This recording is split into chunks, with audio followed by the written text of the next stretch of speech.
Okay. All right. This class we're doing today is going to be, I think it's titled, what, Working with In-House REO Buyers? Is that what we're doing? Okay, we're going to spend a little bit of time going through this, which is actually part of a different class. But I'm not going to start with that because we're actually going to start in Lead Router a little bit, and we're going to do a little bit of a live demo in Lead Router. Let me get this pulled up here real fast. And is everybody in here on Lead Router? Mm-hmm. Active? I've asked, but I've had training in it, and my name was. And you're not in there? No. Okay. Well, that's one of a couple of reasons. Either number one, you're not trained and you think you are. I went to the class. Okay. Or you're not eligible and you think you are. Well, that's okay. Or we internally have said we're not giving you any leads for some reason, which is possible for those of you on tape. You know, Lead Router generally is open to everybody in the office, but if you're not getting leads and you think you've been trained, you need to talk to your manager, because it's possible that we've said you're not getting any leads because we don't like you. Not you specifically, but maybe. But that's fine. Well, it's not fine. If you think you should be getting leads and you're in the system and you're not, you need to go talk to your sales manager. Okay? Because most of the time, we're going to find out here in a minute. But that's okay. Well, no, it's not okay. It's absolutely not okay. Okay, this is actually, let's go. You guys have seen this a little bit before, and I'm not going to spend a whole lot of time on Lead Router because this is not a Lead Router class. This is, you get a buyer who's interested in one of our in-house REOs, and this is what you need to do in order to work with those.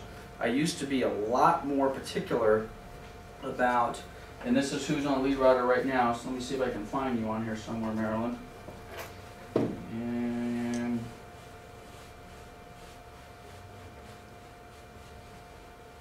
wow, a lot of people eligible for Lead Router right now. I think.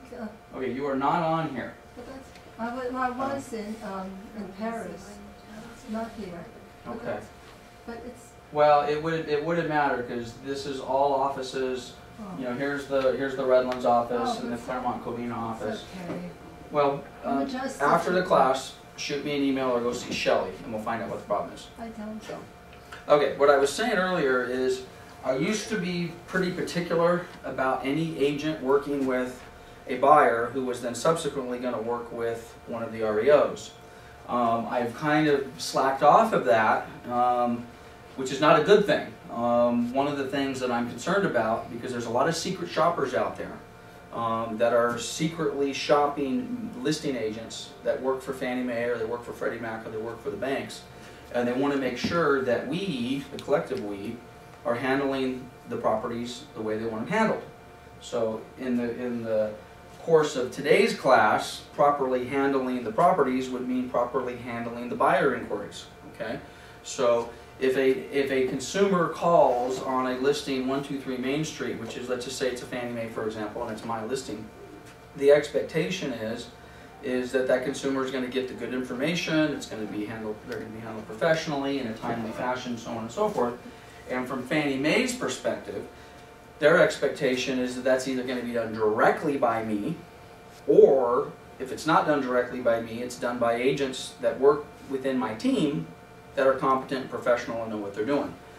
Which is why previously, and again, we're going to probably reinstitute this a little bit, there was a fair amount of concern that a buyer would call in on a property, they would end up with an agent who maybe was not familiar with the Fannie Mae properties, not familiar with a variety of issues as it relates to that property, and frankly, one of you guys would say the wrong thing, okay? And then even if it wasn't a secret shopper type buyer that Fannie Mae sent out directly, maybe that consumer was upset. You know, they weren't handled professionally. They weren't called back in a timely fashion. They weren't called back at all. They were told the property was sold when it wasn't sold. They would then contact, which is easy to do. If you want to file a complaint on an REO broker, Fannie Freddie broker, I mean, you could literally be talking to somebody in Washington, D.C. within an hour or so and say, hey, I'm John Q. Public. I tried to get information on oops. Excuse me. Your presence is requested. Don't mind the video. It's okay. Yeah. at any rate, I tried to get information on 123 Main Street. The listing broker was Lance Martin, and I either didn't get information or I got bad information, and I'm upset. Next thing you know, that person from Fannie Mae at Washington, D.C. is calling the asset manager locally, and then the asset manager is calling me, and they're saying, we have a problem. John Q. Public called on your listing, and this is what they said happened. Okay? That is a huge concern of mine, especially when I now allow what looks to be like a list of 100 people that will, in theory, take my buyer leads and not handle them properly. Okay? Pretty scary. And as a matter of fact, from my perspective, it wasn't that long ago that I wouldn't let you on Lead Router until we had had this type of conversation. So, and frankly, that's probably going to be the case moving forward, because I've gotten a little lax with it, and we're either really good, which I hope that that's the case. I hope everybody in the office is really good and handles the buyers professionally and timely and all the rest of that. Or we've been really lucky, one or the other. And lucky doesn't float. That's a recipe for disaster. So, at any rate, the reason I bring up Lead Router is because, frankly, a lot of these leads are going to come to you. And if you're not familiar with it, I'm just going to give you the basics. This is what the call center sees. The consumer calls in. My name is John Smith. I have a phone number. Maybe we get an email. Not normally. We don't normally get emails unless they send an email directly, which happens. We could get leads from homepath.com, which is an email lead, and in that particular case, you guys would be getting an email lead from Lead Router, and it would say, hey, this person has requested information on 123 Main Street. Their preferred method of contact is via email. Okay? The same rules apply on an email lead that apply to a call-in lead. 15 minutes. So if you're going to accept those leads, then within 15 minutes you need to get on the computer, in this particular case, send an email back to that client and say, my name is Lance, or whoever you are, don't say you're me, you know, and I am here at your service. Yes, the property's available. It's a 3-bedroom, 2-bath, listed for $120,000, and I can show it to you this afternoon if you like. Whatever you want to do. Okay? So they're going to plug in this information. Now, this is a problem, and I need to get some feedback from you guys.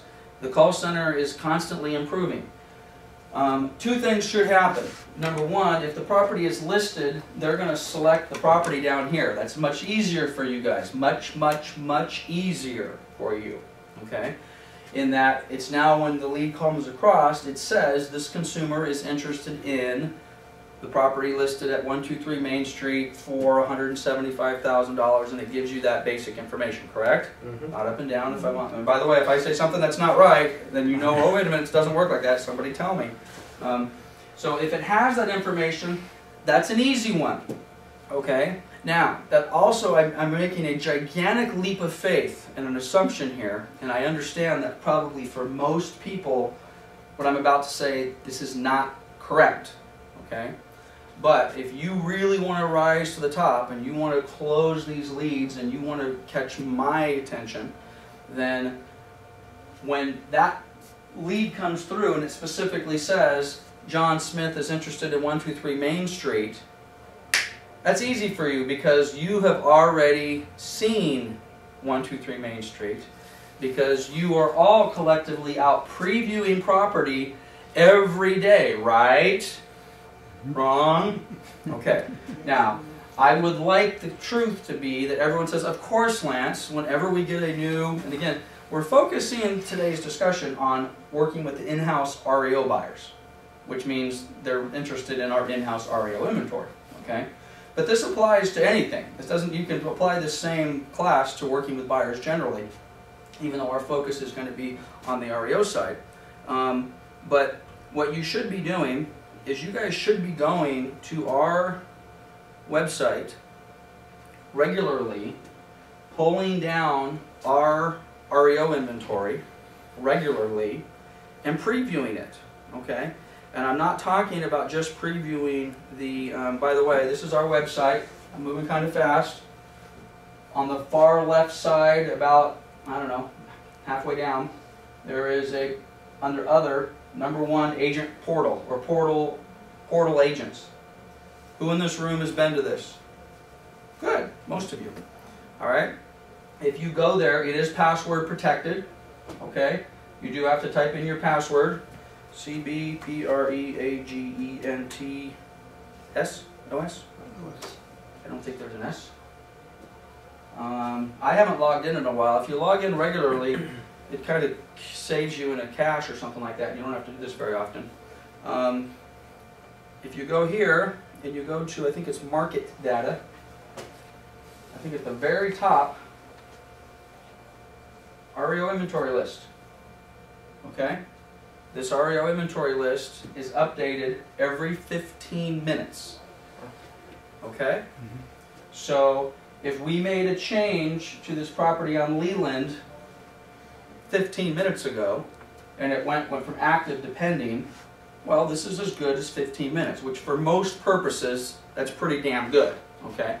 So if you do go to our website and you follow this link and you pull this list up, you should have data which is pretty accurate. Okay? So getting back to, let's see how many properties we have in here. I think there should be about 120. There's 109. There's 109 records. This, by the way, this currently, and I'm going to change this, note to self, I got to change this. This doesn't include Dwayne's inventory with the Freddie Mac stuff. I need to get a separate link up here that'll have Dwayne's. But let's pretend it had everything. So this, getting back to, the lead now comes in. Let's just take East Palm Avenue in Redlands. Okay, if you are taking leads in Redlands, which I'm sure probably most of you are, would it have been a good idea for you to go preview 237 East Palm Avenue in Redlands? Yes. Along with all of these others. Okay? Even the ones, let's find one that's not listed yet. Okay, let's grab this one. Sunny Meadows? Pardon me? Sunny Meadows? Okay, well, Sunny Meadows is maybe one. I'm just going to grab this one here on Peppermint. Okay. Okay. The PM, by the way, anything that has PM in front of it is just pre-marketing. Okay. So this particular one is pre-marketing vacant. We need to reformat this a little one. Pre-marketing dash ... That probably is pre-marketing personal property. Okay. But anything with the PM, and again, these are the ones that you really need to know as well, because these buyers can be even captured and coddled even a little bit more so than maybe some of the other ones. But if someone calls you on Peppermint, okay, it would be nice if you instantaneously knew, Peppermint, bank-owned property, not listed yet. I've seen it. It's a 4-bedroom. It's in a cul-de-sac with the pool. The pool is green, but Lance tells me they're going to clean it up and it's going to be blue in a week. So you've got all that information, and then better yet, you can basically, as soon as you call that client back, you know exactly what you're talking about. As opposed to what I'm fearful many times is you do get the lead. The consumer says, I need information on 123 Main Street. Oh, let's go back to lead router here for a second. You have lockboxes on those ones that are pre-marketing? There's normally lockboxes on all of them. Yes. Let's go back to lead router here for a second. I made the assumption that the buyer called in and had a specific address and that property is already listed. Okay, so if it's already listed, the call center should be selecting, here it is, down here, the actual listing. So when your phone rings, it's giving you all the listing information. It's giving you that basic information already. Again, I'm hoping that that triggers in your mind, yes, I previewed that property 3 weeks ago and I know everything I need to know about it. Now, sometimes we all know that that's not the case. The Peppermint property, for example. Buyer calls in, we have a sign out in front of Peppermint. Peppermint is not listed yet, right? Therefore, it's not in the MLS, it's not going to show up in this list. So what the call center, I hope, is doing is coming over here into the comment section and typing in, buyer called on 123 Main Street, or in this case Peppermint, property not listed yet, and pre-marketed. I don't think they're going to that extent, okay? But hopefully they're giving you as much information not only on the property over here, but they're also giving you as much information on the buyer. For example, the buyer says, I'm coming in from out of town on Tuesday. I'd like to view properties on Wednesdays and Thursdays and get an offer accepted before I leave on Thursday night because I'm going out of town for another 2 weeks. Okay. Would that be something you guys would like to know? Of course it is. And if they say that, that should show up in the comment section over here. So, from a standpoint of previewing, I would love it if we could all, with confidence, sit back and say that we have reviewed and looked at all of these properties, okay? Especially if you are in the lead router pool that says you have an opportunity to take a look at all of these properties, because that basically makes you just that much more professional. Now, I think we talked about this in one or two other prospecting classes, but if you are primarily, let's keep it really simple. You are primarily a buyer's agent and you are primarily focusing in a specific area, okay? Any town, USA, okay? The same philosophy would be nice. New listings are coming on the market on a daily basis, right? If you are going to be working in that particular market, you need to get up and you need to preview those properties. Go out and take a look at them. Call the particular owner up. I'd like to come by and preview your property. Do you have a buyer? No, I don't have a buyer. Well, why are you coming by? Because I'm the neighborhood expert in this particular neighborhood, and I would like to come on up and preview it, because I could get a phone call this afternoon for somebody looking for a 3-bedroom, 2,200 square feet on the north side of town. And if I've seen your property, I'm good to go. Okay? All right. So, getting back specifically to our REO stuff. Number one, basics, is if somebody's calling in on whatever property it happens to be, we need to be able to answer their questions with authority. Okay? Yes, it is available. No, it is not available. It is in escrow. Or it's already closed escrow. Or it's going to be available, but it's not on the MLS yet. Well, you need to know why is that? I don't understand that. There's a sign in the yard. Why is it not in the MLS? Well, it's in pre-marketing. What does that mean? Property's been foreclosed upon. We don't have a list price. Could be for a variety of reasons. Maybe we're waiting for the BPO to be completed. Maybe we're waiting for the bank to complete the appraisal. Maybe we're waiting for repair bids. Now, nowhere on this form well, there may be some notes over here that give you a little bit of an indication, or you could always call me, or you could call Drew, or Vicky, or whoever else on the team. But I don't expect you necessarily to have all that minutia, but you do need to be able to, if it's not listed yet, you need to be able to explain to that consumer in a way that they understand. Well, why is it not listed? We're waiting for the appraisal, we're waiting for repairs, maybe the property just went through foreclosure and there's personal property remaining. So just give them the basics. There could be a variety of reasons why this property is not on the market yet, but I assure you this, it is going to come on the market and you have just as good a chance as the next person to write an offer and see that. By the way, when would be a good time for us to go by and look at it? Today at 2 or tomorrow at 4 would be better. Okay?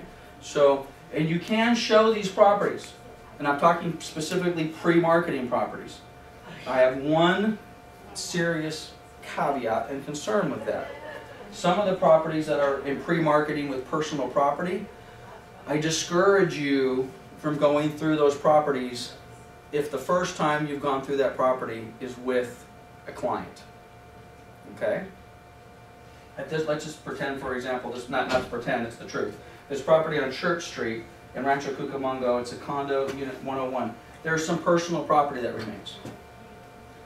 Just like any good buyer's agent, if you can avoid it, you never want to show a property to a client that you haven't seen yourself first, because you're setting yourself up for embarrassment.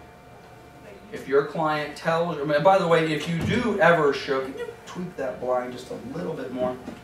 The reflection from that car is getting right in the eyes. Or maybe turn it the other way if that doesn't work. Better? Another one? No, that's good. That's better. Not perfect, but better. Okay, so, but if you ever are going to show a property you haven't seen first, I suggest full disclosure. Tell the buyer prospect, oh, and by the way, you and I will be seeing this for the first time together. Okay? And God forbid you try to sneak that by and you looked at some MLS pictures, and the MLS pictures look nice. So you are now describing to the buyer what you think is going to be a nice picture based upon nice MLS photos. And then you realize when you get in the house, those pictures did not mask the odor and the carpet looked like it had been cleaned, but no, yes, it's brown carpeting, but it wasn't originally brown, okay? So anyway, you want to preview these properties as much as you possibly can. And again, I understand it's not practical. In every case, you're not going to be able to go out and see as many of these properties, or any of these properties for that matter. But if you're going to be serious about this, I suggest you go look at them, okay? So you are educated when it comes to that. Now, specifically, getting back to the pre-marketing, if you're going to show a property that has personal property in it, I got to tell you, this should be mandatory, okay? You go look at it first. Then when that client calls and they say, hey, I want to go see 123 Main Street, and you can say, well, it's not on the market yet, it's in pre-marketing, and on this particular one, I'll be happy to show it to you, but I just want you to understand in advance, we cannot go inside. Okay, we can look at the property, we can walk around, maybe we can take a look at through a couple windows, but I can't get you inside this property yet. Well, why is that? Well, because it's filled with furniture, there's been a flood, there's boards with nails sticking out, it's hazardous. Whatever the reason is, we can't go inside because we're concerned. Now let's use the example of personal property. It's filled with furniture. This is another one where I get really, really concerned. Okay? On these bank-owned properties that are in pre-marketing and there's personal property, the rule, anybody know the rule how long we have to hold and maintain that property after 18 days. 18 days. Okay? And if those of you say, wait a minute, I thought it was 15 days, both answers are correct. If we do an eviction and we knock on the door with the sheriff and the person is there, and we evict them and the person is at the property during the eviction and they leave behind personal property, the rule for that person is 15 days. Okay? If under any other circumstance, when we go to the property and the person is no longer there, they just disappeared, we have not had face-to-face contact with that person, and they've left behind personal property, then the 18-day rule is in effect. Forget about the 15-day rule, because just go with 18 days, you're always safer that way. But we have to maintain that property, we have to secure that property, and we have to control that personal property for 18 days. And guess what happens if something comes up missing? My responsibility. Okay? So, which is one reason no one, of course, in this office would do it, but I get a little bit afraid when I allow you guys to go look through a property that has personal property, and you walk through, and let's face it, 95% of the time, it's trash. And if you were to pick something up and take it with you, you probably would be doing us a favor, okay? Because it's just one less thing that has to end up in the dumpster, okay? But there are times, and you guys have probably seen this, where you've gone through one of these properties, and there's personal property remaining, and you know it's a bank-owned property, and you take a look at something, you're like, wow, that's kind of nice.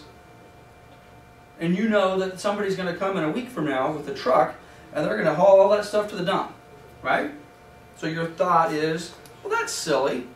That's a nice crescent wrench. Let me take that crescent wrench. Okay? Because then someone's just going to throw it away. Or those trash out people are going to get that crescent wrench. Okay? Well, danger, danger, danger, danger. Okay? If anything out of that property walks away, it's my responsibility.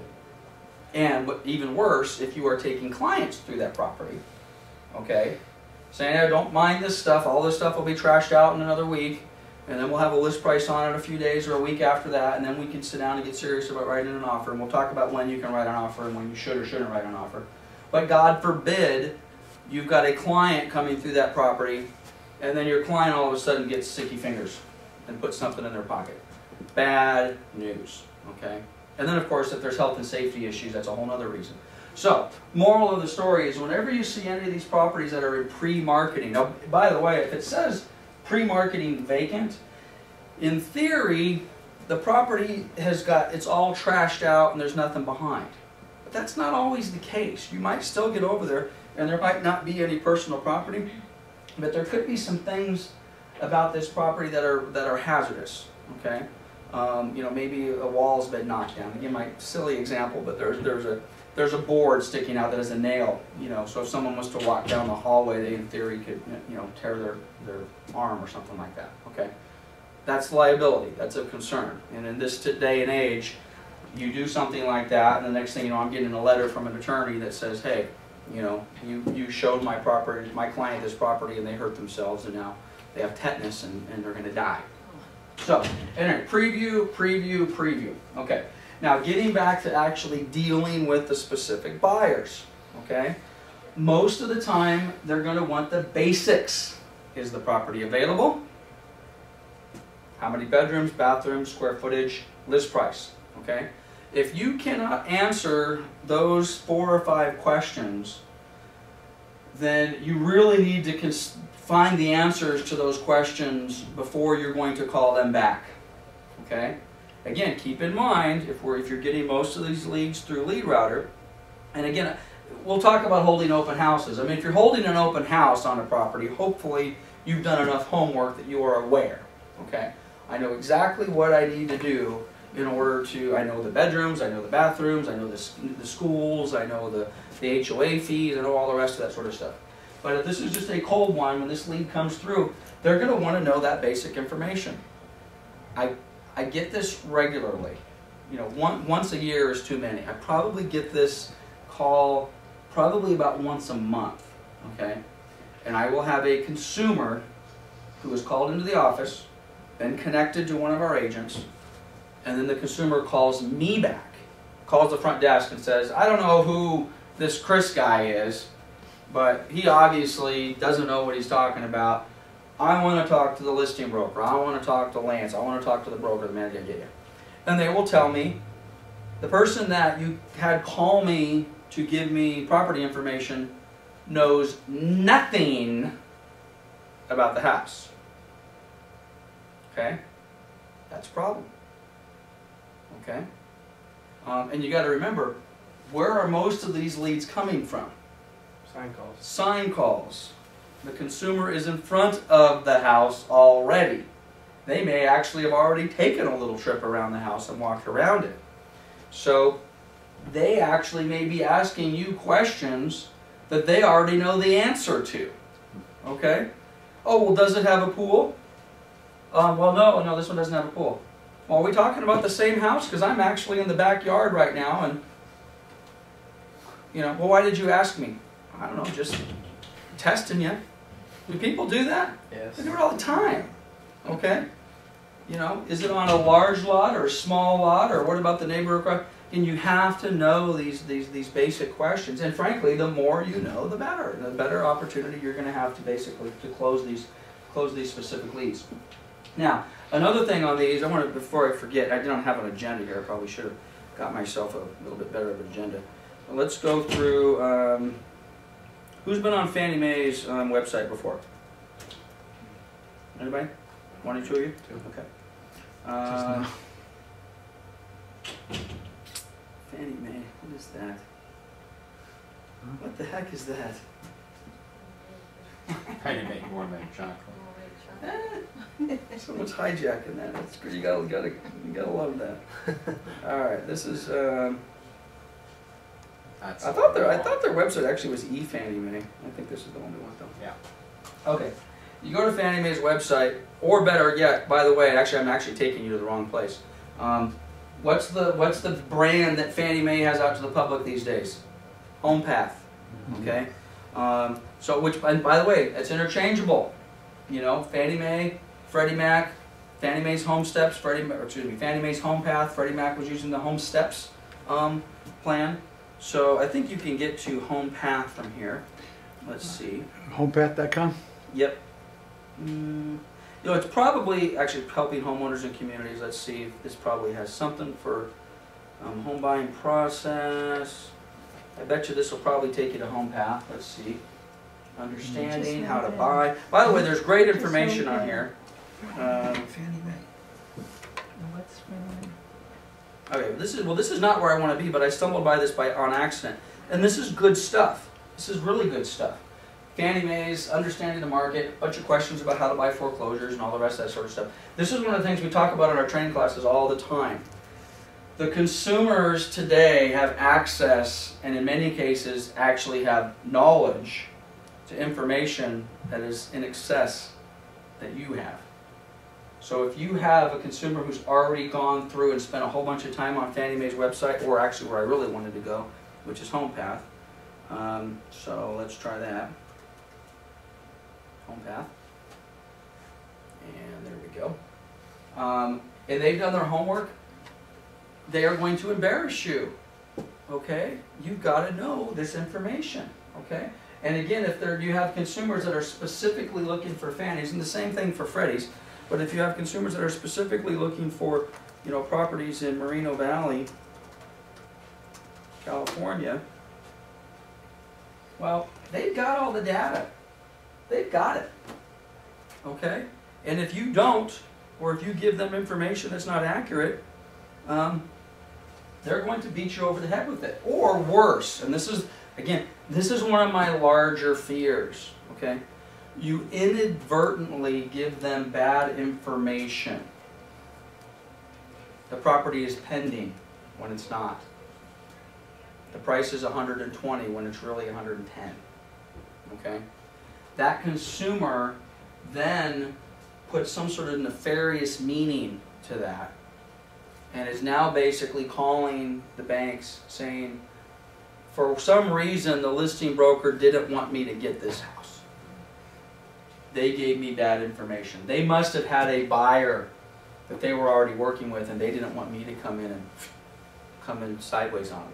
So, but there's just tons and tons and tons and tons and tons of information here for this property, and this is all consumer. This is not nothing special about it. This is all consumer. Okay. And by the way, another thing real quick, a good place to start.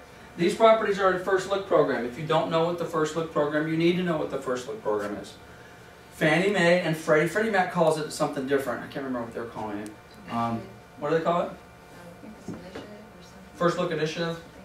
I don't know if they're using the term first look, but at any rate, they're both basically the same thing. They're saying you cannot buy my property in the first 15 days unless you are an owner-occupant or a neighborhood stabilization. Okay. So, in other words, if you have a client that is an investor, you're going to get those calls all the time. You need to know this. Let's just pretend you have somebody who calls on Hiawatha and they are interested in getting information on Hiawatha, and you then find out that they are an investor, and then you subsequently go write an offer for them on Hiawatha, and now you find out that the property is still in the Fannie Mae 15-day first look program, and you never told them that. This particular one has 9 days left. Okay? So you need to know that. So you need to be able to sit back and say, hey, Mr. or Mrs. Investor, if you're interested in this particular property, I cannot even submit an offer for you to the bank that will be considered for another 9 days. Fannie and Freddie are hardcore on this. Okay? So number one, don't waste your time. Don't waste your buyer's time. Now that doesn't mean that you just abandon them and say, oh, well, forget it, call me in 9 days. You still want to work with them, but you've got to get them educated on what the whole first, and by the way, this is the only place, I don't even like Drew giving out the first look information. If an agent calls and says, how many days left on first look, go to homepath.com. Okay? Because on some of these properties, are they literally waiting for this thing to click down? Absolutely. And if I say inadvertently there's 2 days left, when in reality there was 1 day left, and now that one consumer was waiting for 2 days and they should have waited 1, and now all of us, again, what happens? It was an honest mistake. We didn't mean to give them bad information. But yesterday a bunch of people wrote an offer. Now the buyer comes in a day and a half or 2 days later. They write an offer. Oops, too late. What do you mean it's too late? You told me I had 2 days. Ah, crud. You're right. I did tell you you had 2 days. I was wrong. So we like to send the consumer, or their agent for that matter, directly to the website. Okay. So again, the consumer has this data. So make sure that you understand it and you've had access to this as well. Now again, this is easy for the Fannie and Freddie stuff. We don't have necessarily all these websites on some of the other REO inventory that we have. Some of the Chase stuff, for example, not as easy to get this data, but it is available. You'll notice on all of these properties, if you want to submit an offer, you do it online. Does anybody in here have the pleasure of submitting a new online offer for the Fannies? No. Okay. Well, you will. As a matter of fact, I would suggest, rather than waiting to, matter of fact, I've never done it. Let's learn together. Rather than waiting for your first Fannie Mae offer, why don't you go ahead and come on to homepath.com right now. Find your, where is it? How hard can it be, huh? Let's go to the home page. Search for home, featured home, related links, useful tools. I'm looking for submit an offer. My account. Well, you have to find the address first. Well, now first I need an account. Okay?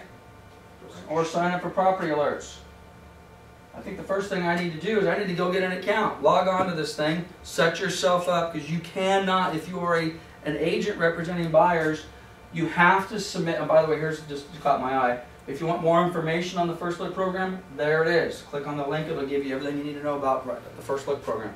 And the Fannie and Freddie First Look program, for all intents and purposes, are the same. Okay? But log in, get yourself an account. You cannot submit an offer on the Fannie Mae property without having an account first. Now, I don't think it's going to take more than 10 minutes to do it, but if you haven't done it already, go ahead and do it.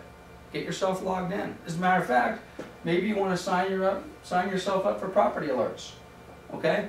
You can sign yourself up in the system that says anytime a new property in the city of Colton comes available, you get an email. Is that anybody can go on there and write it? Anybody. No, you have to be an agent. You have to be an agent if you're going to write an offer. Okay? Consumers cannot write offers for themselves. Okay? And again, I haven't done it. I didn't. This really wasn't the intent of my program. But I'm pretty sure you're going to have to give them some bona fide credentials, DRE license number, and that sort of stuff. Okay? But then once you have all that, and once you're basically registered, then if you do again find, let's just take this featured property here for $333,000. Every one of these properties. Well, here we go. Let's make an offer. You do it all online now. This is going to stop me. It's going to force me to tell them who I am and am I registered and log in and all the rest of that sort of stuff. There you go. Do this now. Don't wait. Okay? You should be writing offers on Fannie Mae's, if not mine, somebody's. Okay? So get yourself registered. If you're a potential buyer, well, you got to do something different. Thank God, Fannie Mae still says, use a realtor. Contact the listing broker. Contact the agent. Okay? Which again, you got to love this. They're telling the consumer to contact us. I'm taking those leads. I'm giving them to you. Okay? So, all the more reason to get them handled properly. So, and submitting an offer online, I got to tell you, submitting the offers online is, from what I've seen so far, it's a fairly simple process. I love it because there's no more of this nonsense that I sent you an offer, I emailed it to you, I faxed it to you. No, you didn't, because you got to do it over here. And if you don't go down to the bottom and do everything right and upload everything right and click submit correctly, the offer's not submitted correctly. Okay? So spend some time on this site. Make sure you're getting it properly. Now, along those lines, I'm going to bounce around a little bit. We're talking about Fannie Mae right now. Okay? On most of the other banks, they don't have. Matter of fact, Fannie Mae's only had an online offer submission program since December 7th of this past year. It's only been 30 days. This is all of this. So for those of you who are like, geez, I feel like I'm kind of missing out, I'm behind. This has only been available for a month. Okay? So for those of you that haven't written a Fannie Mae offer in the last month, of which 2 weeks of was Christmas and New Year's, I'm going to give you a little bit of a pass. But if you log on and do that, but then you also want to know this. Okay? This is a different class, but I'm going to take 2 minutes and go through this. And if you haven't seen this before, send me an email and I will give it to you. Or if you're watching this on video, in the class materials, a copy of this Getting Your Offer Accepted form is on the class materials. You can download it and pull it up when you're watching the video. This is basically 11 easy steps to get your offer accepted. Okay? Now, this has nothing to do with online. This is how we internally basically want to see offers when you're writing offers on any of our properties, whether it's Fannie or Freddie or Bank of America or Chase or whatever it happens to be. Now, I could summarize this page up by basically saying one thing. Read the contract and the MLS instructions. Okay? If you haven't already, go back and watch our video training class on how to write an offer and how to present an offer. Okay? Because this is so basic and so elementary. It's almost embarrassing to have to go through this. First and foremost, make sure you send all of your contact information, the listing agent's contact information. Who are you? How do I get a hold of you? I cannot tell you how many times I receive offers from buyer's agents where there's no way for me to contact them. They send a fax, which, by the way, that's old school. We don't fax things anymore. I want to throw the fax machines out. Okay? If you're not submitting an offer in person, you want to have that offer professionally scanned in a clear, legible PDF and sent to the listing agent in an email. So at least they have your email address and hopefully all of your other appropriate contact information, your phone number and your cell phone number and your mailing address and all the rest of that sort of stuff. But I get offers all the time and I can't reply. They come in the form of a fax. There's no header, there's no cover page. You go to page 8 and there's nothing. Sometimes there's not even a name. Sometimes there is a name and there's a phone number and I call the name on the bottom of the car contract, right? Hey, Sally, Sally Jones with ABC Realty. Thanks for submitting the offer. I just got it. They're like, I didn't submit an offer. Well, you sure did. I've got your CAR form with your information on the bottom. You guys know what I'm talking about, right? That wasn't me. Oh, there's a couple agents in my office that use my login to write offers. Oops. Oops. Is that a problem? Big problem. Big problem. Well, I don't know if it's a big problem, but it's bigger than a small problem. So at any rate, make sure we know who we're talking about. Submit your offer where the people want it. If it's on my property, now again, this is a little old school. I need to modify this. Up until 30 days ago, if you wanted to submit an offer on one of my properties, you had to submit them to offers@pioneerrealestate.com. Now, if it's a Fannie Mae property, what do you got to do? Right? You got to go online. You got to go to homepath.com, and you got to come over here, sign up, and submit it online. Okay? But the bottom line is now, if you look at my MLS printouts, it's going to say one of two things. Email the offer to offers@pioneerrealestate.com, or if it's a Fannie Mae property, go submit your offer online to Fannie Mae. I just had this phone call yesterday. Someone wanted to write an offer yesterday on the holiday. And they said, I just emailed you over an offer. And I said, that's great, but this is a Fannie Mae property. Did you read the instructions in the MLS? Well, yeah, I did.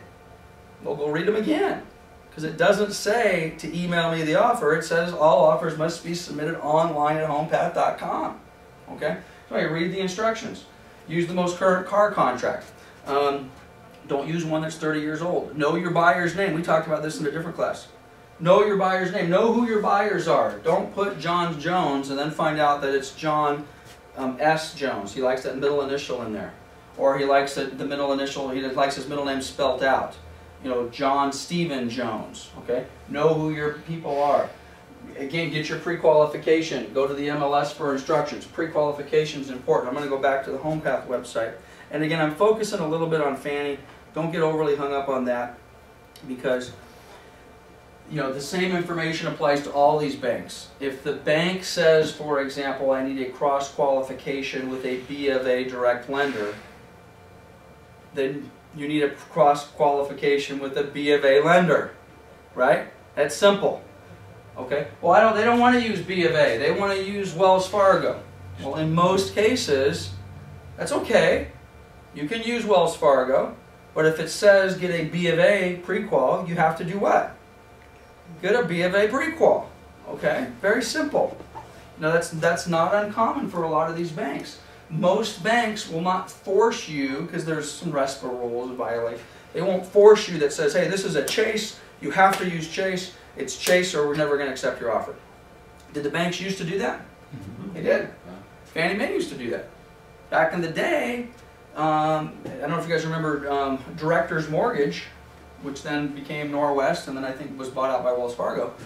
But there was a period of time where if you wrote an offer on a Fannie Mae, I'm talking like 1993, I think it was, you had to go to Director's Mortgage to get a loan. That was a short window of time, and some attorneys came down and said, "Oh, stop that."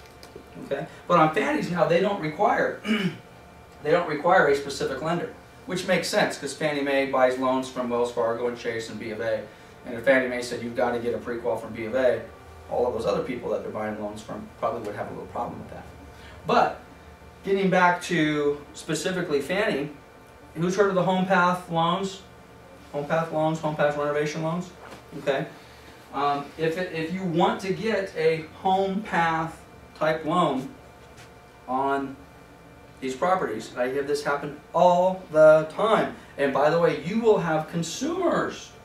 Consumers will call you and they will specifically say, I'm interested on the Fannie Mae property at 123 Main Street. Oh, and by the way, I like this Home Path loan. They've been on the website. They've already read about it. They know more about it than you do. Or the flyers. I'm getting ahead of myself. Maybe they've seen the property already, or maybe they've been in another Fannie Mae property. Hold on a second. This will also be downloaded into the. This will be downloaded into the archived file if you're watching this on video. Let's see here.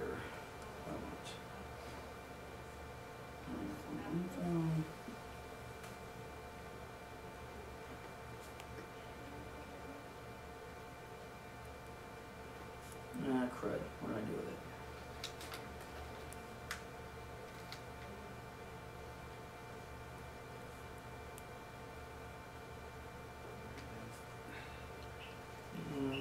Sorry guys, I'm not as prepared as I should have been. Where'd that folder go?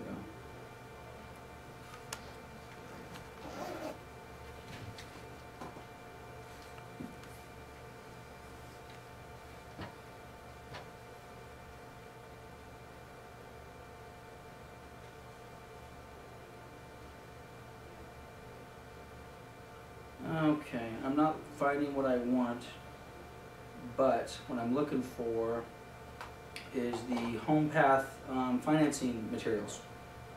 Okay, which basically is a flyer, and that flyer is going to tell the consumer everything they ever wanted to know about Home Path financing. 3% down payment, no closing cost, no appraisal fees, yada yada yada. Okay, so and by the way, the flyer I'm going to try to get, you don't have to get the flyer. Frankly, we could probably pull the flyer off right here. More information, downloadable PDF. This is what I was trying to find. Okay? So here's your fact sheet. Everything you ever wanted to know about a Home Path loan. If your consumer knows more about this than you, why are they paying you? Okay? So, what it's all about, allows a borrower to purchase a Fannie Mae owned property. Can you use a Home Path loan to buy a Freddie Mac loan? House. They don't go, it doesn't cross. Home Path is Fannie Mae only. Okay? It's got some really cool benefits and features if they're going to get a Home Path loan.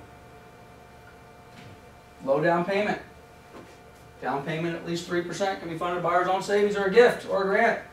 Okay? No appraisal. Not only are there no appraisal fees, there is no appraisal. Could that be a problem? Think about it. Buyers say, hey, I want great, the house is listed for $150.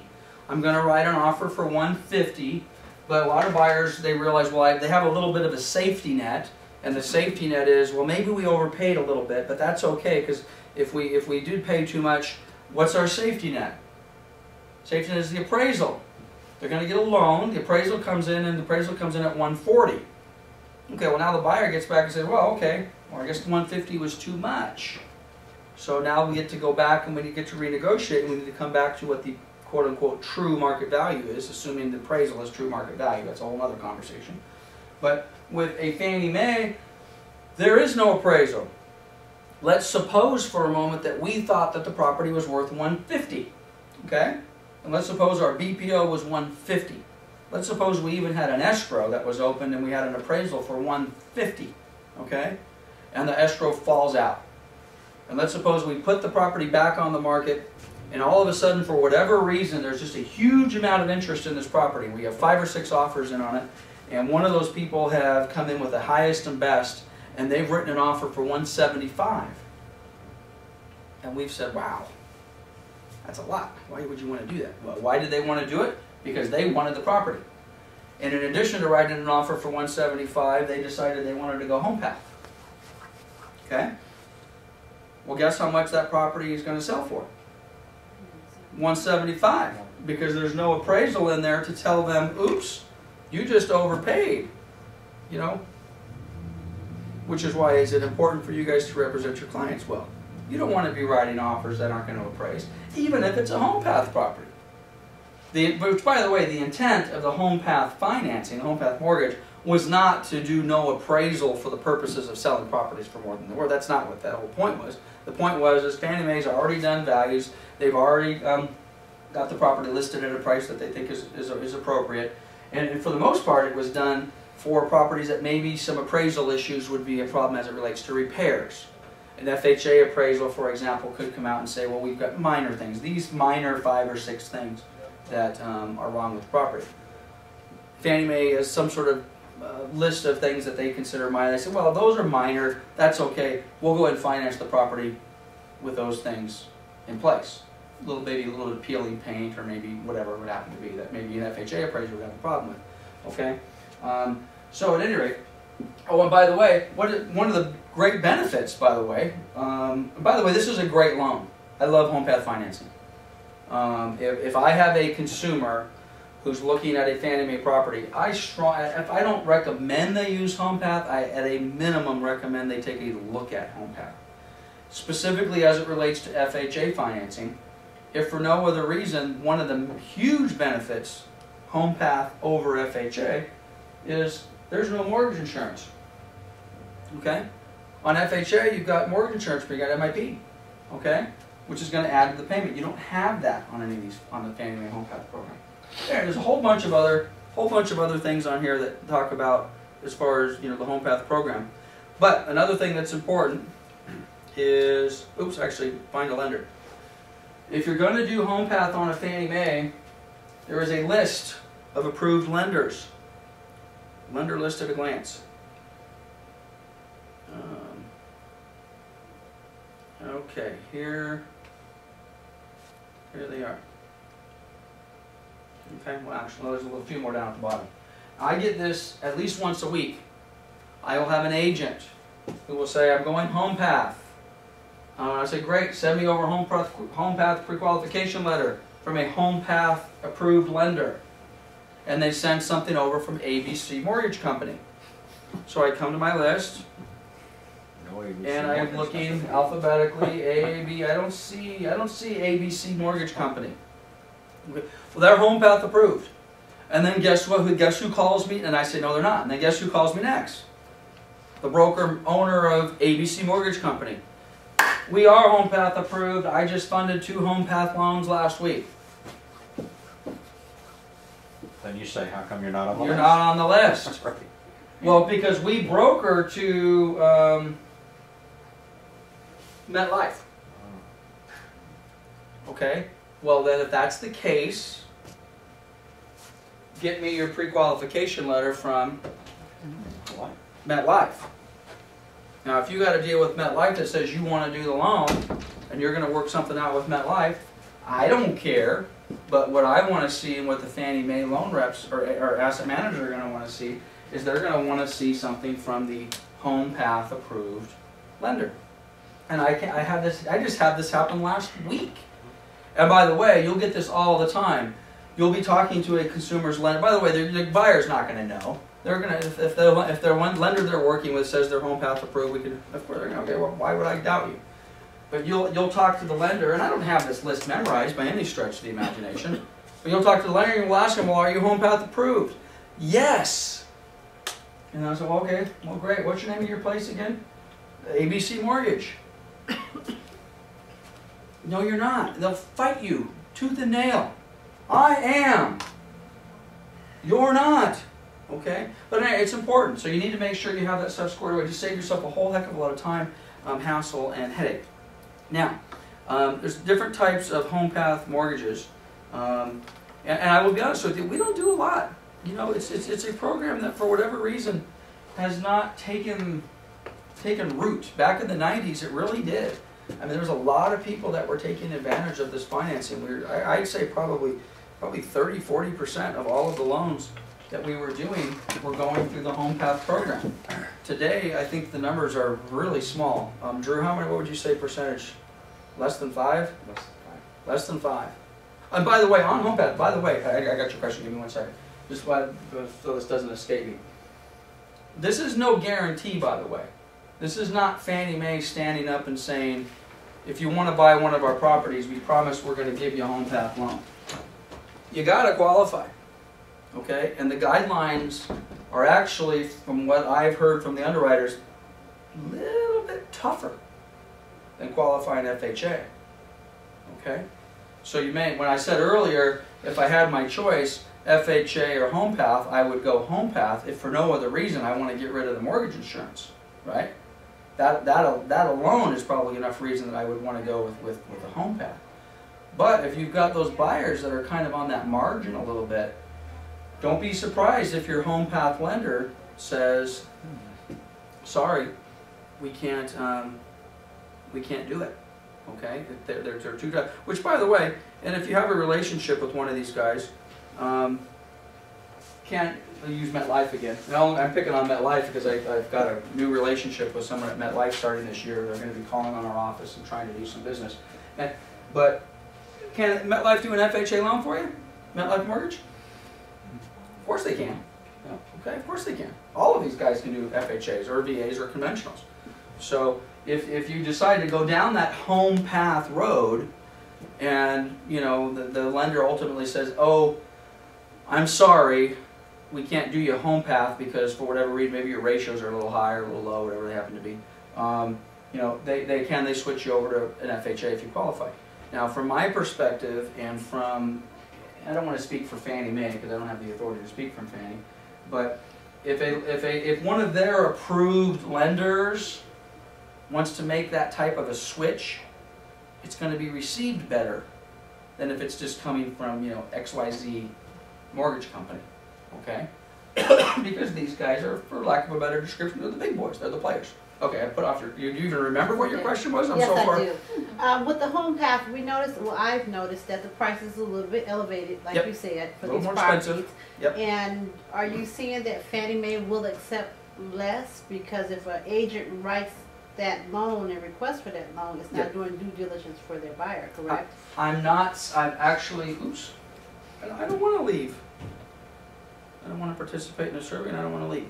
I have not seen them make any distinction between the Home Path, from you say offer less or accepting less. The true market value. I mean, a true agent's going to look and see what the comps are in the area and not have you overwrite because of the fact that they know there's no appraisal. Right, and Fannie Mae will accept that offer without reservation. So even if it's lower than what they're asking? If their appraisal, and I don't know what their appraisals are. They don't share their in-house appraisers on any of their foreclosures. But let's just suppose that my BPO is 150. And let's just suppose I had some way of discovering that their appraisal was 150, okay, which I don't. And someone wrote an offer at that 175 example that I gave earlier. If the buyer and their agent sat down and discussed it, and that's what they wanted to do, and that offer got submitted into the Fannie Mae site, I've had this happen many, many times, they will accept it at 175, period. I think you misunderstood my question. Okay. I'm saying if the house is listed for 175 and we know it's only worth 150. Correct. If we put the offer in for 150, even though Fannie Mae has it at 175, do they kick it out because they're looking for somebody to come in and overpay for the house? No, I don't think so. But irrespective of Home Path, let's just pretend we don't have this on the screen right now. If that happens, right? Let's just suppose, and frankly, because you don't have the appraisal to protect you. They do. We don't. Right? You're right. We don't have the appraisal to protect us. What you have is your own knowledge of the market. You know. And if you haven't done, as a buyer's agent, if you haven't done your own due diligence, and you can't with confidence sit back with that, which by the way, before you guys write offers on properties, should you be sitting down with the client pulling up some comps, assuming you don't know because you're the area expert and you're already out there. That one just closed for 142. That one closed for 157. That one has a pool at and you just know this house is worth 150. But irrespective of that, should we be sitting down with our buyers, taking as much time as necessary in front of the computer, and pulling comps to justify the offer price? Specifically in this case, if you know it's listed $25,000 too high, you just should not blindly be going writing off. At a minimum, you need to sit back and have a discussion with your consumer. You have a fiduciary duty to represent your buyer. And you have, at a minimum, need to sit down with them and say, hey, I know you're excited about this, and I know it's listed for 175, and I know it's perfect, and there's schools and grandmas around the block.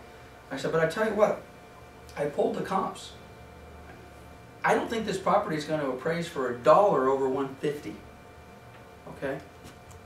And just so you know, if you do go with this loan, that safety net we talked about earlier, there is no safety net in the form of an appraisal. So I'm telling you right now, I believe that you may be overpaying for this property by $25,000. Do you want to proceed?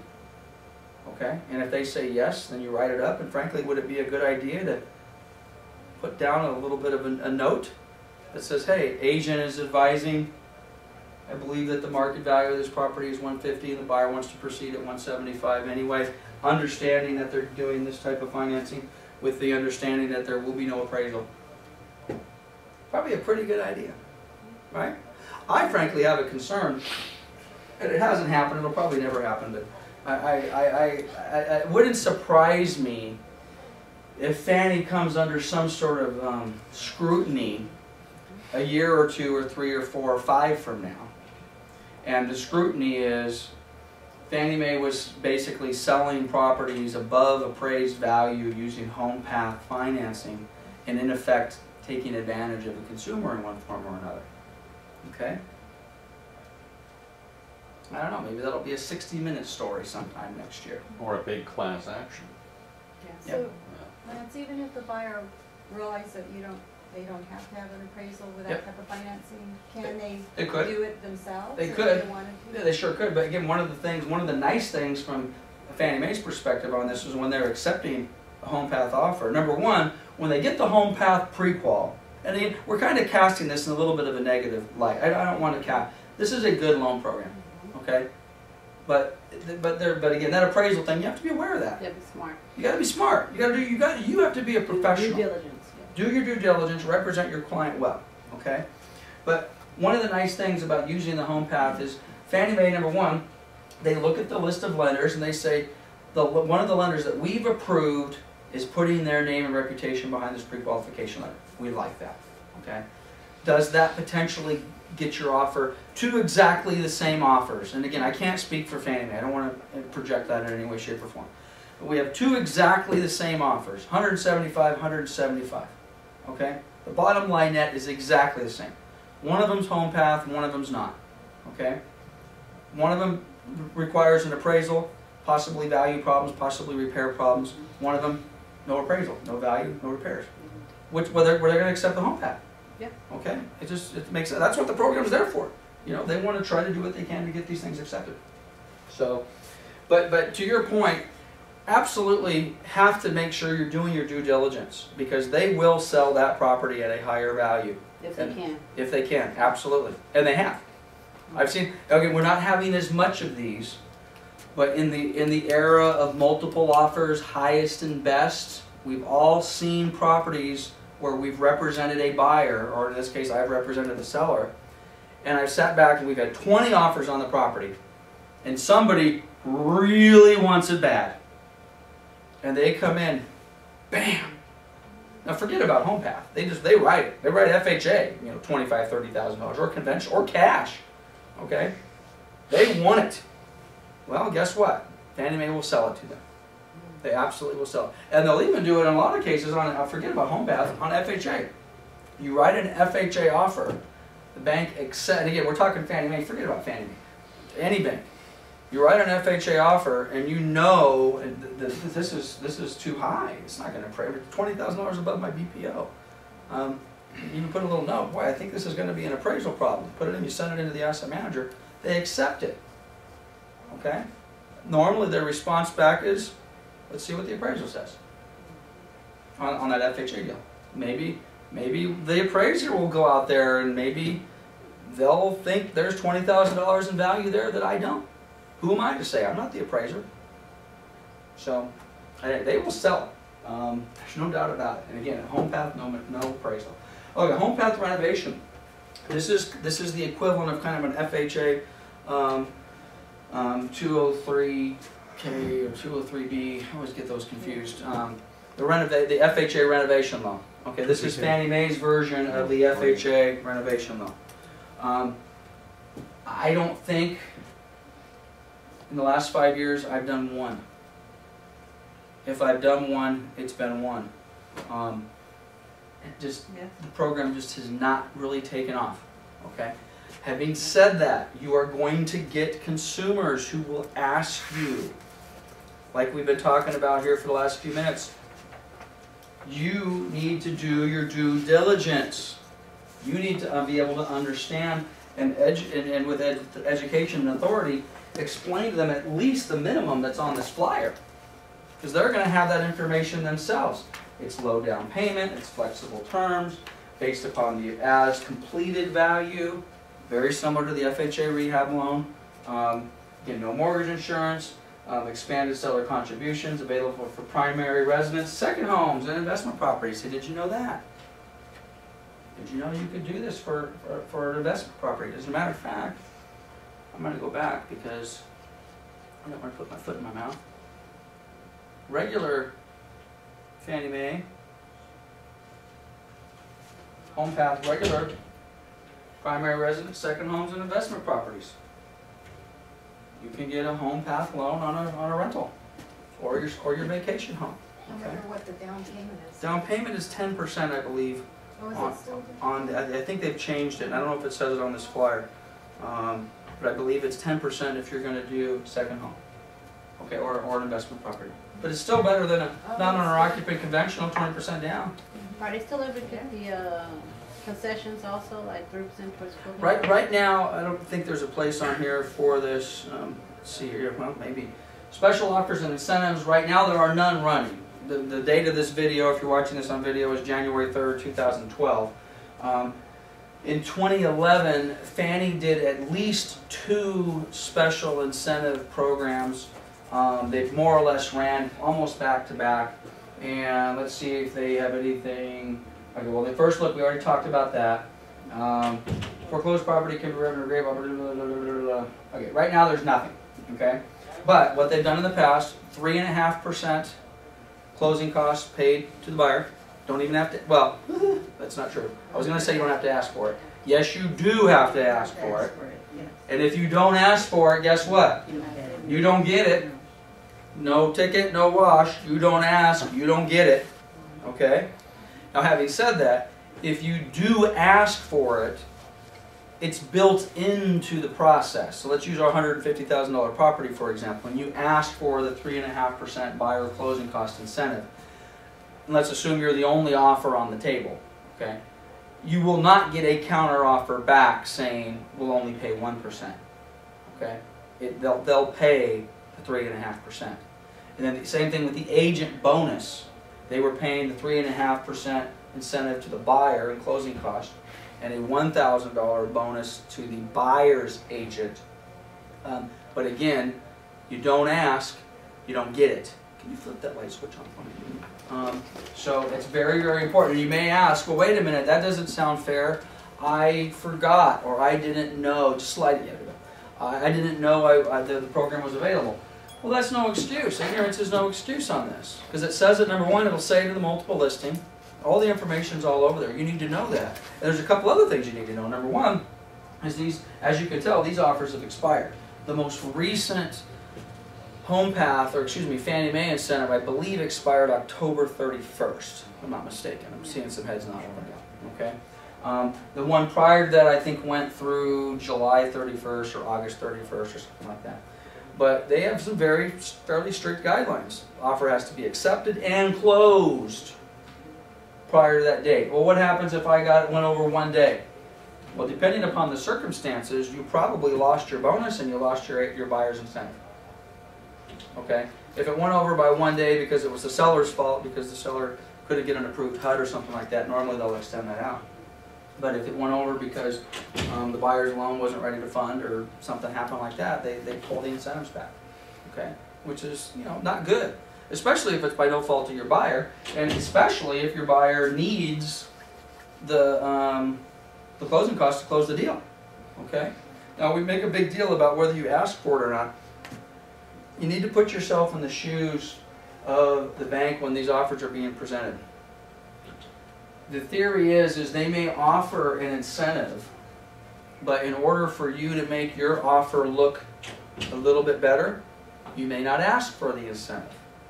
Okay? So if you don't ask for the incentive, they're going to sit back and say, okay, well, these people either don't want it or don't need it, or for whatever reason they've chosen to make their offer look that much better, they have not asked for it. Now your offer is accepted. 3 days later, your buyer is tooling around on FannieMae.com or HomePath.com, and your buyer sees, well, look at this. I've got an, and again, it doesn't say that here, but there's an incentive available. I want it. Or the buyer's agent then all of a sudden realizes there's an incentive and I want my $1,000. Okay? You now 3 days after acceptance come back and say, where's my incentive? Or worse, 3 days prior to close of escrow, you come back and say, oh wait, how come we don't have, where's our 3.5% and our $1,000 bonus? What do you mean, where is it? Yeah, I don't see it anywhere. Well, you're not seeing it anywhere because you didn't ask for it. What do you mean I didn't ask for it? It says right here it's available on all Fannie Mae properties. I know, but read the fine print. If you want it in writing, in the original offer, you have to ask for it. If Drew was in here, he'd be doing a backflip over this, or be pulling his hair out, one or the other. Because so many times after the fact, these people are asking for these things. And then guess what? They don't get it. And they're, oh, you took advantage of me. That's not fair. But like, no, you don't understand. There was 3 offers in at the time. Had you asked for the incentive, guess what? Your offer wouldn't have been accepted in the first place. Yeah.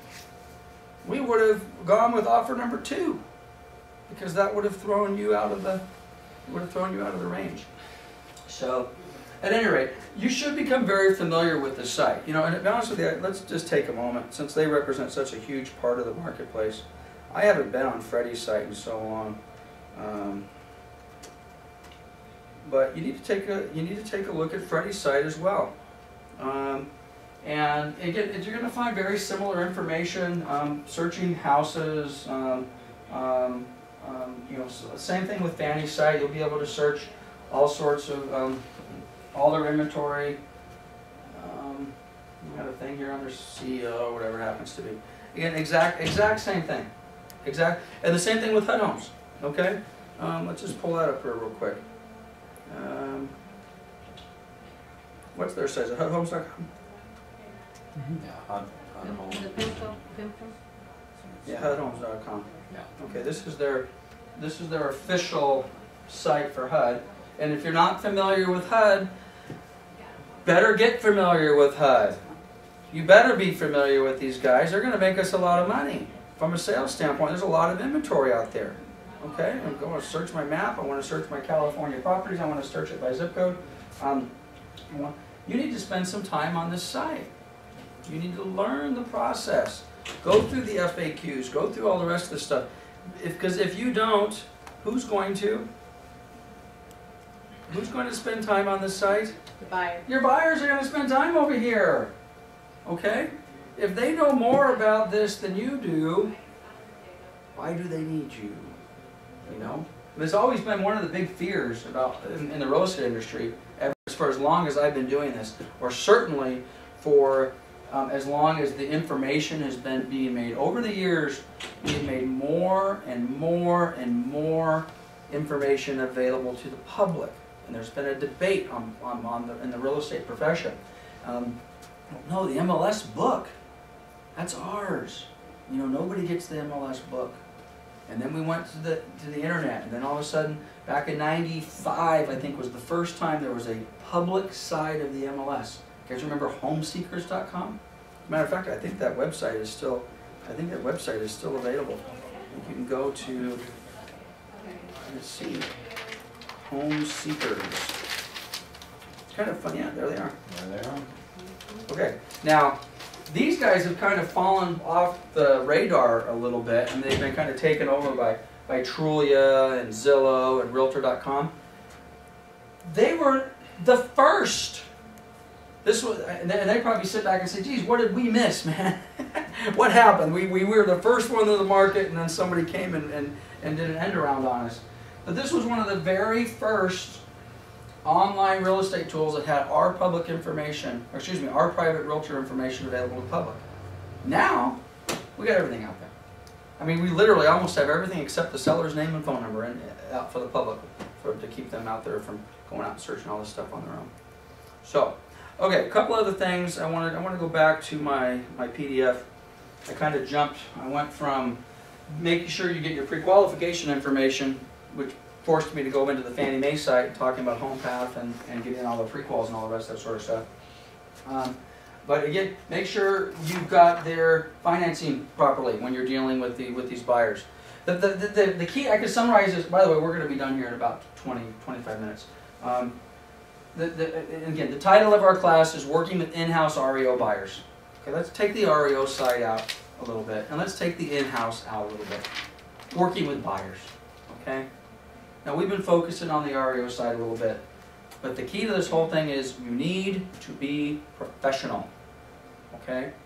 You need to represent these people in such a way that when they leave your office or they leave you in the driveway of that house, they don't get in their car and say, all right, I need to do a Google search for realtors in the city of Marina Valley, because the guy I just left obviously doesn't know what he's doing.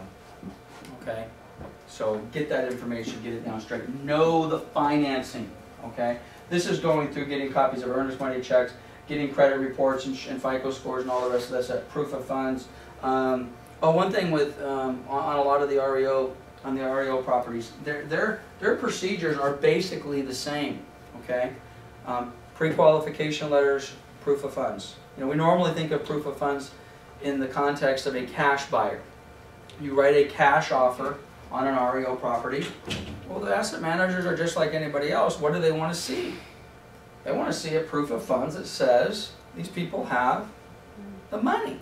Okay, so make sure you're getting that. If you don't, and if they're not prepared to offer you a proof of funds, then you're in trouble. Okay, multiple offer procedure. That's where I was going with this. There's multiple offer procedure. I don't know if you guys have seen this. Who's written an offer on one of our properties in the last 2 years? A couple of you? Okay, good. There is a... Well, let's pretend we're writing an offer on one of mine. This is how it works. If you write an offer on anything that I have,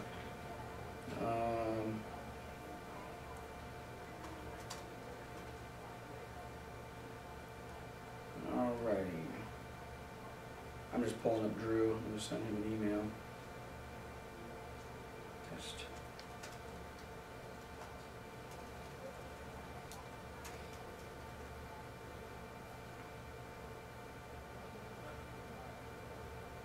Okay. Let's just pretend for a minute I just sent an offer in to Drew, who represents us. Okay.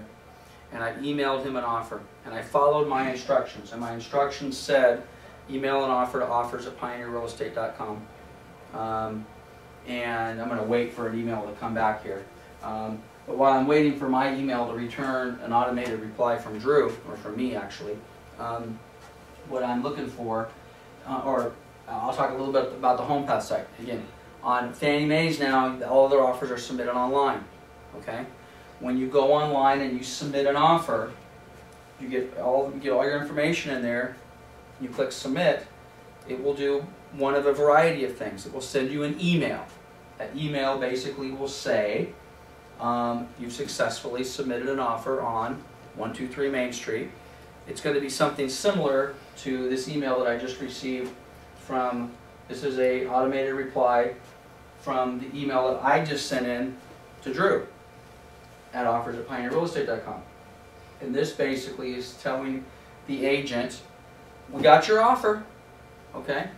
Fannie Mae's homepath.com site does the same thing. So if you're submitting an offer on HomePath and you're over here and you get to that submit an offer page, wherever it was, and you click submit, if you don't check your email, or frankly when you do check your email 10 seconds later, if you don't have an email like this directly from HomePath, guess what?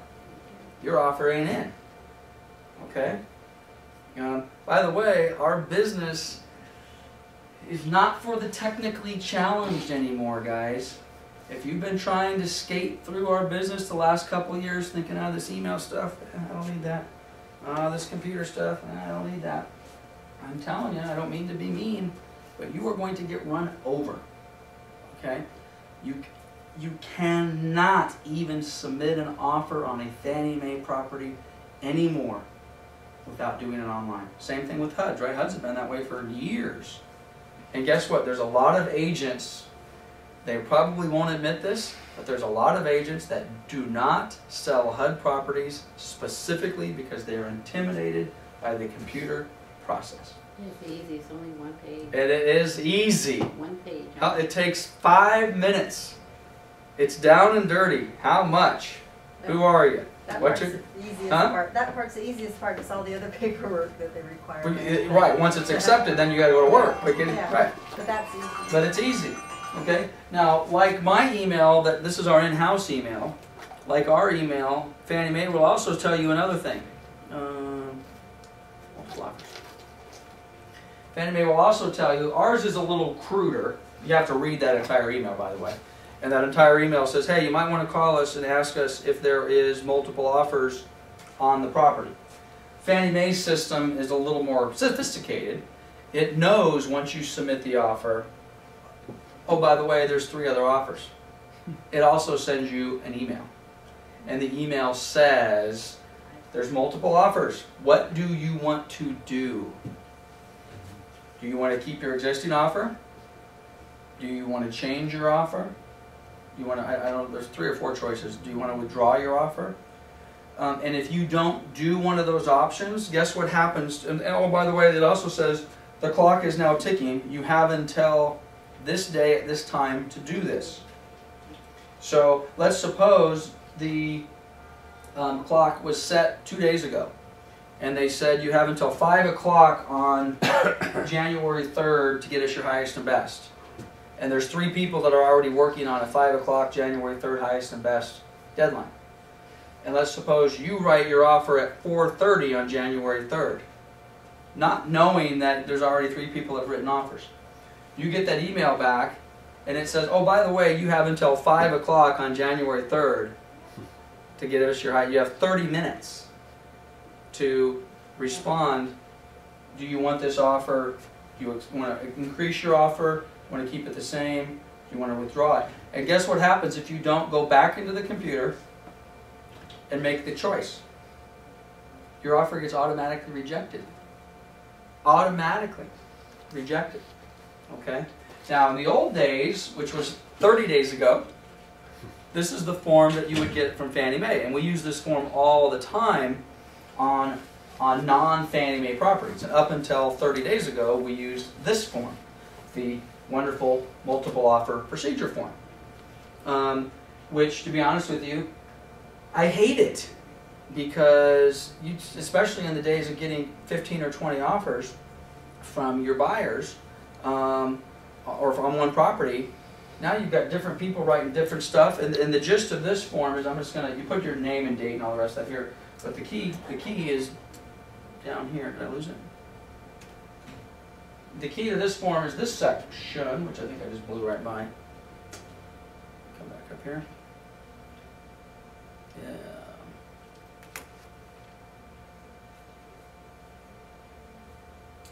Yeah. Okay. As this is scrolling down here, It's basically telling, this is a letter to the buyer's agent. This is not a letter to the buyer. Okay? This is a letter to the buyer's agent. And it's basically saying the purpose of this letter is to inform you that there's more than one offer on the property. And the procedure is the following. Number one, inform everybody there's multiple offers on the property. Number two, each interest property is requested to submit their best, highest and best, highest and final, highest, whatever you want to call it. Number three, the seller will accept only one offer at one specific time. Number four, the first offer. What happened to my timelines? There's supposed to be a timeline here. Maybe it's up top. Drew might have changed this and not told me. And then it gives you a deadline. I don't see my deadline. Where'd my deadline go?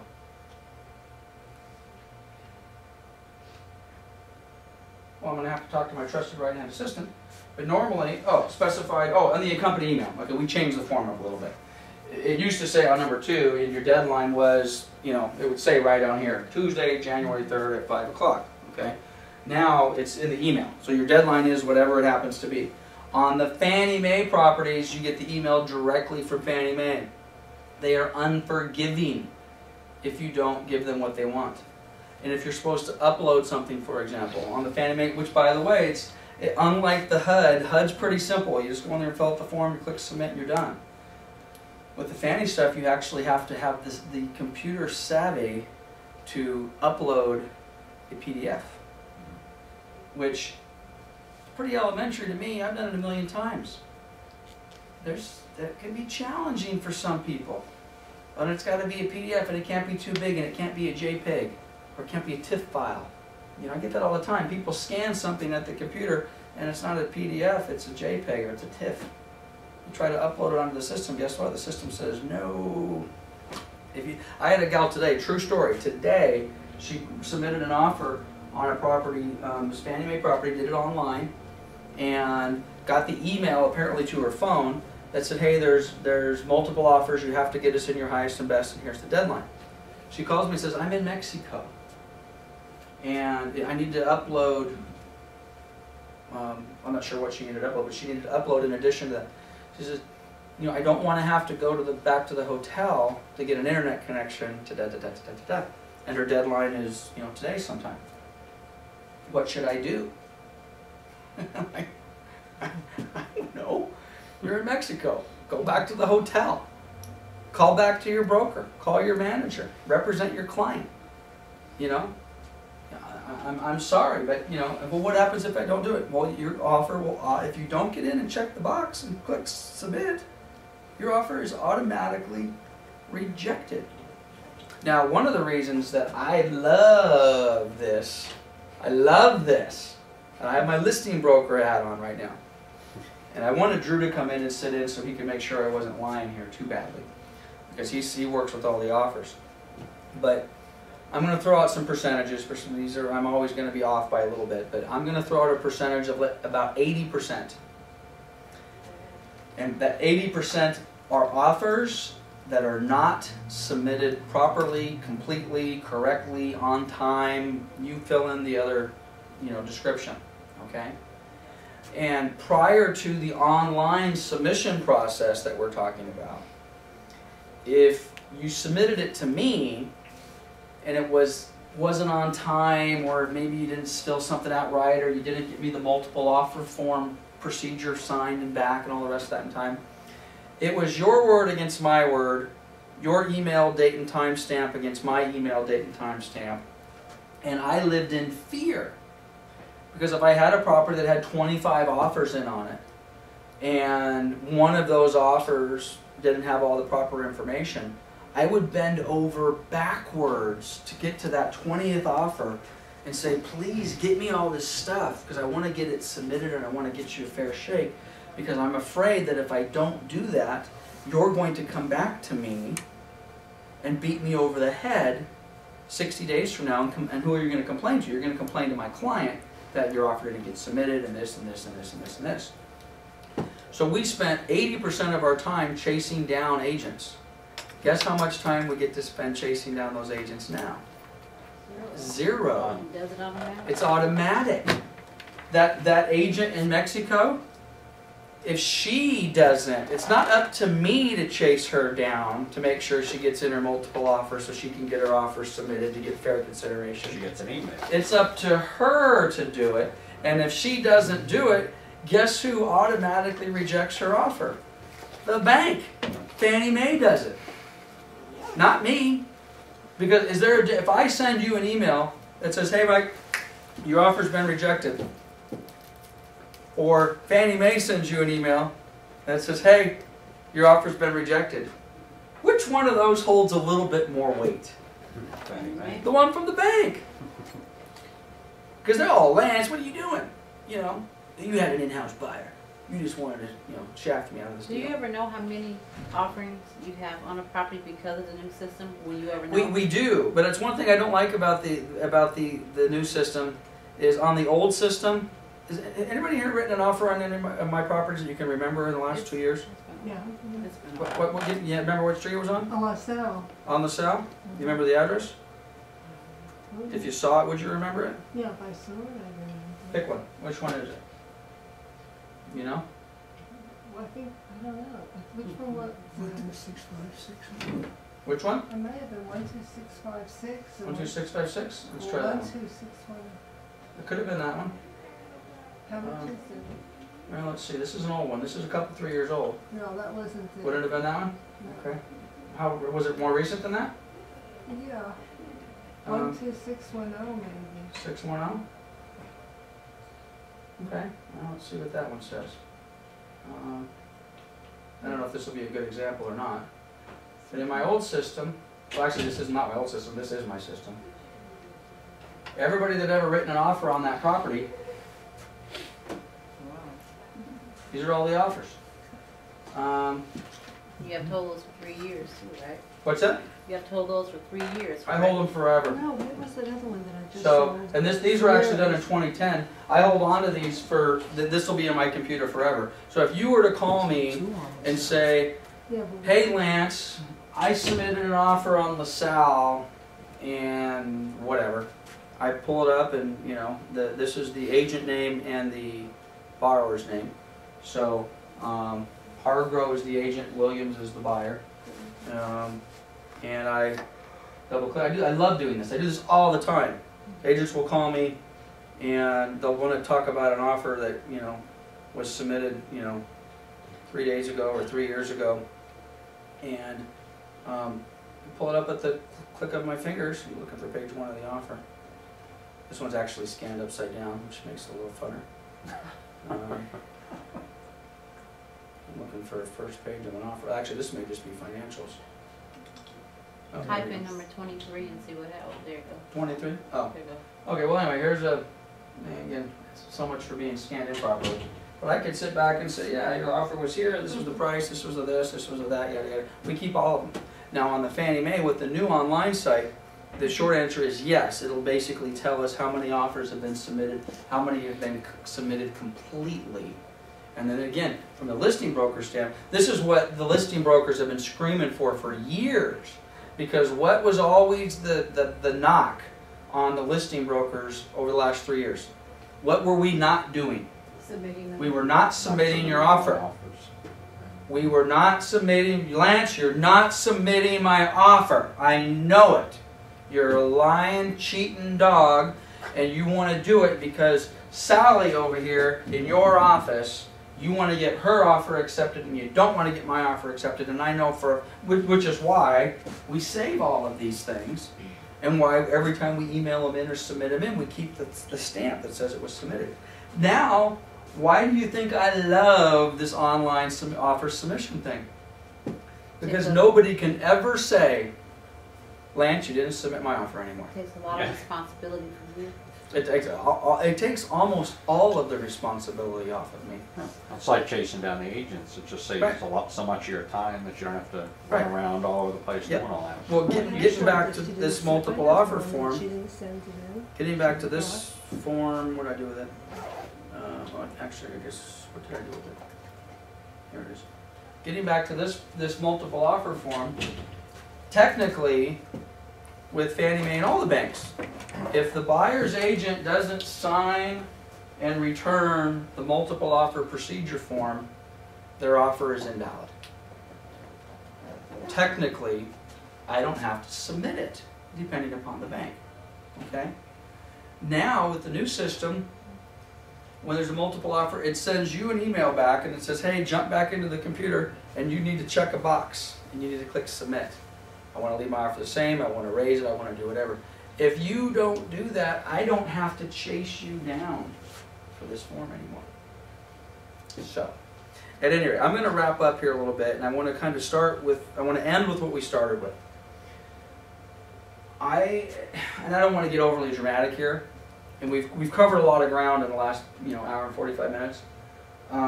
But I'm going to be blunt. I'm going to be brutally honest, specifically when it comes to the REO buyers that are flowing through this office, the Fannie Mae's and the Freddie Mac's, and the offers and the buyers that we push through lead routing. I have put a tremendous amount of faith and trust in all of the agents in our office here to make sure those buyers are handled properly. Let's take out the word properly and replace it with professionally. Okay, that's really what this is all about. Okay, we've spent 2 hours, looking at some websites, talking about some best practices stuff, telling you to preview property, telling you to understand the financing, all of those sort of things. But at the end of the day, all that I'm really asking for is that any buyer that ever calls in this office and wants information or wants to see a property is handled professionally. Okay? And frankly, normally I mentioned this part first, but I thought I'd save it for the end. And part of that professionalism means everything we do, and it should go without saying, so it's kind of silly, but everything we do has to be held to the highest scrutiny, the highest standard of professionalism and fairness to everybody involved. Okay? I'm not overstating it when I say at a minimum of once a day, minimum one a day, I will have a buyer, or quite honestly, an agent, that will call me directly and say, I want to work with you, and I want to work with you only. I only want to work with a listing agent, because if I don't work with you, I'll have no chance of getting my offer accepted. Okay? In effect saying that I will not be fair to them. If they write their offer with their current broker, that I will not treat them fairly. They have a better chance of getting their offer accepted with me than they do with their own broker. That's completely untrue. Assuming that their broker knows how to write an offer and package it, present it properly. But as far as me giving them an inside information or an inside scoop or the inside ability to get their offer accepted, they have just as much of an opportunity to get their offer accepted with anybody else. So with that being said, you guys are also going to be approached in that particular fashion, and you're going to be asked, well, since you are an agent in the office that has the listing, you're going to get this pushed through for me, right? Or you're going to find out what the other offers are, right? Or, oh, by the way, I also get a minimum of once a day, especially on properties that have multiple offers. Well, what are the other offers? Tell me what the other offers are. I don't want to waste your time. So just tell me what the other offers are. That way, if they're high, then I won't even bother. I don't want to waste your time. Under no circumstances. Well, first of all, you guys won't know. You certainly shouldn't know. But under no circumstances do we divulge that information. None. Even if you had a way of finding out, the answer is, oh, well, that wouldn't be fair. Of course that wouldn't be fair. And if you really explain it to the buyers, even if I was to tell you, oh yeah, the highest offer is 150, and therefore you're going to write your offer at 151, what sort of trust and confidence would you have in me? Because what would then prevent me from telling the next person that called, oh, well, the highest offer is 151. Mm-hmm. Okay? It's funny, when I have that conversation with the agents and the buyers, a little bell tends to go off in the back of their head. They're like, oh, yeah, I guess that's right. If you were to tell me, I guess I probably would never want to do business with you, because you would then tell the next person who called in what my offer was. So we don't do that. And it's to the point where when those buyers call me and say, I want to work with you only, I tell them point blank, I do not write offers for buyers on any of my inventory. Specifically because I don't want to be in that situation where anybody's going to look at me and say, well, of course that Lance's offer got accepted because Lance had the inside scoop. Which is why all of the buyers that we deal with go to you guys. Okay? And if you've ever, nobody in this room has done it, but it's happened. It's happened where agents in this office will come to me and say, hey, I've got a buyer for 123 Main Street. I know you've got multiple offers. Where do I need to be? I don't care who you are. Don't ask me that question. I can't do that. I'm going to lose my account. You know? So, at any rate, we've got maybe another 10 minutes if you guys want it. Anybody have any questions? We've covered a lot of ground. I think, frankly, there's probably only 50% of the things I wanted to discuss that I actually hit on. I'm sure we'll turn the tape off and I'll think of a few other things. I don't see any hands. Oh, yep. Where are your properties just on their two home path, or do we have knowledge of? You came in a little bit late, but it's worthy of showing you again. All of our inventory is, if you go to our website, okay, and on our website, on the left-hand side, scroll down to #1 portal, agents portal. You click on that. I'm already logged in, so it's not going to ask me for a password. If I hadn't been logged in before, it'll say, because it's a protected site, you type in CBPRE agent. That'll get you here. And then when you get to this portion of the site, you want to click on Market Data. And then at the very top of the Market Data section is our REO inventory list. Okay?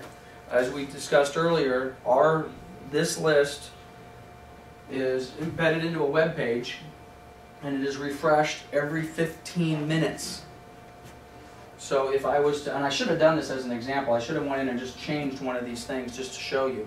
But if I was to change this price from $247.5 to $237.5, and I don't know if it's done every 15 minutes on the clock or when it's done, but if you would then come back 15 minutes later and go to the same exact link and click here, it would now be $237. Matter of fact, I'm curious. It might be live. Let me try that here real quick. 36042 Eagle. Let me just try something here. It used to be every 15 minutes. Something's telling me Brian changed that. Eagle. Which one was it? Neither one of those look right. Alright, let me go back here a minute. 36042, huh?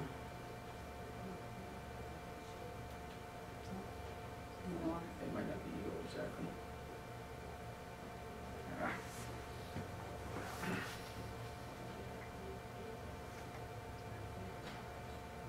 36042.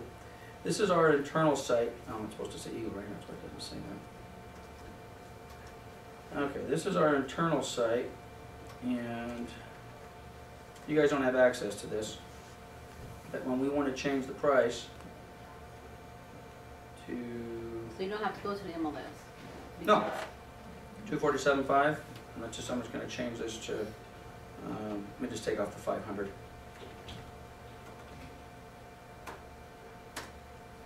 Okay. That talks to this, and let's see if it does it live. I'm going to refresh this page. And let's see if it's going to be now or whether it's going to take 15 minutes to get there. Okay. I'm going to leave this alone, but if you guys want to test me, come back in 15 minutes, go to our website and see if that changes to 247 even. Because it should change every 15 minutes. So, at any rate. And again, you came in a little bit late. You guys need to be previewing this inventory. Not just mine, not just Dwayne's. Preview, and again, our title of our class is our in-house REO stuff.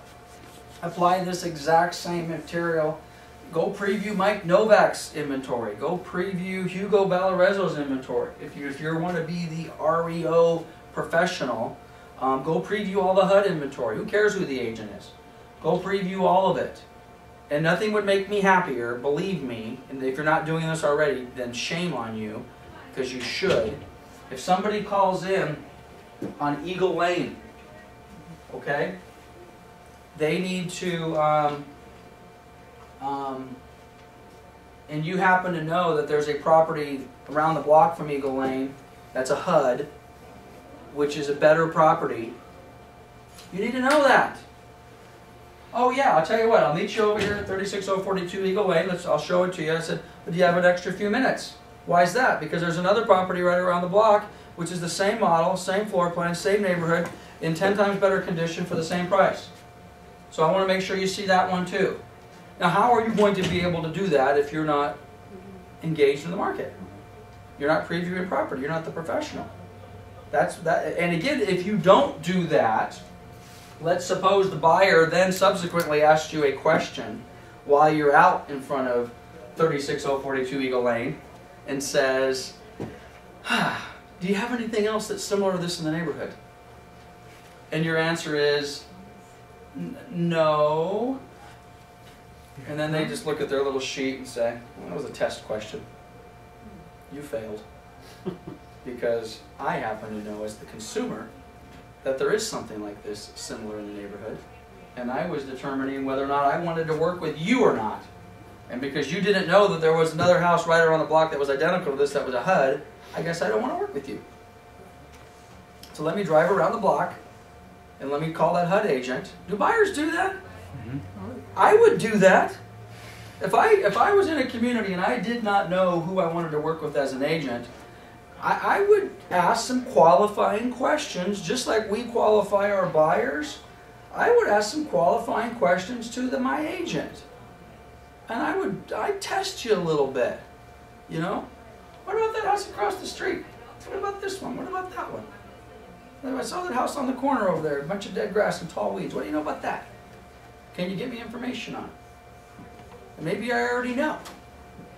Maybe I already know. It went to foreclosure 3 days ago, and I've already talked to the agent, but I'm looking for someone to represent me. We got to be the professionals. Okay, one last question, and we're done. Just in time for Chris. On the pre-marketing, yes. I know you said there's a lockbox, but we can't have the lockbox combos anymore. We don't give out the combos anymore. Oh, that's another. Oh, thank you so much. It's another thing that I had forgotten. We're not giving out combos on anything anymore, even to you. Okay. There should be super boxes, electronic supers on everything. Even on the pre-marketing. Even on the pre-marketing. Now I'm seeing some head shaking. No, it's not. No. If you're not seeing Supras on everything, you need to let me know. Call me, Lance, you just wasted my time because I was out on 123 Main Street and there's not a Supra on there. Okay, this is again another very important factor. If let's pretend, by example, do agents get combos? Yes.